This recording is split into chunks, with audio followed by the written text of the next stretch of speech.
Hey everybody, welcome back to another episode of What Is, a video series where I casually chat with you guys about games that I have played recently, giving my thoughts and opinions, ultimate review, and if you should buy it or not, and who the games are ultimately, I guess, geared for. That being said, this episode we are talking What Is Shadow Gambit, The Cursed Crew.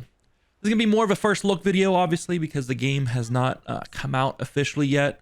I played the demo during the Steam Next Fest, and I really enjoyed what I played, so much so that I only played the first level of the demo. I didn't go any further than that. There was more in the demo to play. I don't know how much more, but I stopped after playing the first level because I was sold on the game at that point from the little bit that I did play. Shadow Gambit: The Cursed Crew is a stealth strategy game where you join essentially a ghost ship that has its own consciousness. It might be a living being itself or like a ghost itself, but essentially you join this ship and you work your way through building up your crew, and you are just a bunch of ghost pirates or dead pirates or cursed pirates or anything of the sorts in between.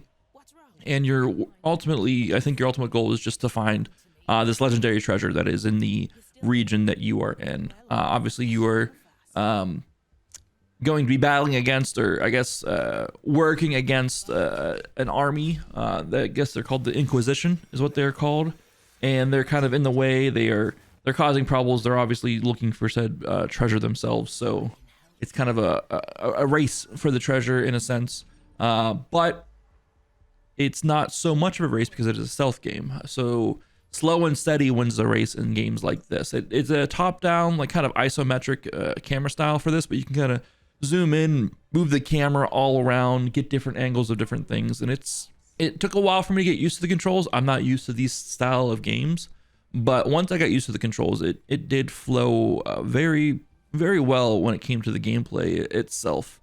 I only played the first level, like I said, so I was only controlling one character. I was controlling the captain of the ship, and each member of the crew is going to have their own special set of powers of sorts that they can use when moving throughout the levels. One of her powers was she was able to instantly dash towards an enemy and take them out, which helped with closing the distance with some enemies that we were coming across as we were stealthing through the level and such. But each party member that you're going to have is going to have different abilities they can do, which will help tackle different challenges along the way through the game. One thing that I just absolutely loved going through this first level, and the tutorial level is really what it is, was just the general layout and the general design of it. It was big. It was vast. There was a lot of options, different routes I could have possibly gone. I chose a more direct, take everything out in front of me approach. But if I wanted to avoid the enemies along the way, if I wanted to not have much conflict, the options were there to kind of go around a lot of the enemies. Now, there were mandatory people I had to go through to complete different areas of the game, but there was a lot where we could have just let them be. Let's put it that way. Leave them to their peace, leave them to their own devices, essentially. But I chose, obviously, like I said, the more direct approach because it's more fun that way at times. But it is, it gives you a lot of options on how to do different things. And I really enjoyed it. And like I said, I only played the first level because I was already sold. And I want to definitely not spoil myself for much of the game past there.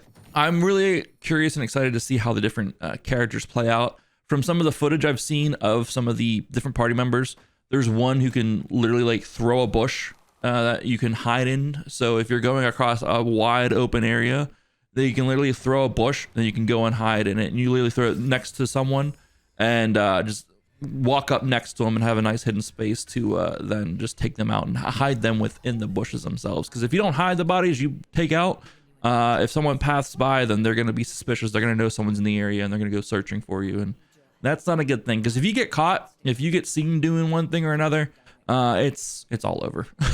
It is all over from there. But fret not if you do get caught, if you do die, essentially, if your team gets taken out. All is not lost. They do work in a quick save system, but they're calling it like a memory system where you like save your memory so far, like into the level, and it'll just kind of take you back to that spot, that whatever checkpoint you set up for yourself. It doesn't have automatic checkpoints. you do have to set them yourselves, do your quick saves. So one thing I found myself doing was setting my memory often in this demo, just in case I had screwed up. And there was multiple times where I did screw up and it took me back to set memory. There was a times where I forgot to do it. It took me back a lot farther than I wanted to, but once I got used to the system, it was easier to kind of correct my mistakes as the time went on.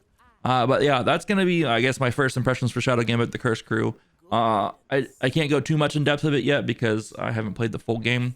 But after the first level, I was immediately sold in the game. I'm loving the mechanics of the game, seeing how the enemies see you and everything of the sorts. You can see the line of sights and their cone of vision and everything of the sorts.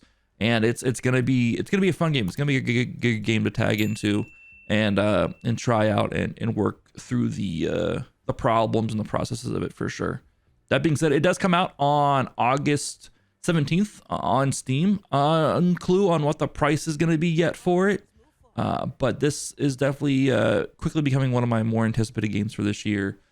I'm already in a year of stacked game releases. It's going to be hard to fit all of these games in this year, but we will find a way because that's what we do as gamers. We want to play everything, experience everything, and somehow, some way, we find a way. Sleep.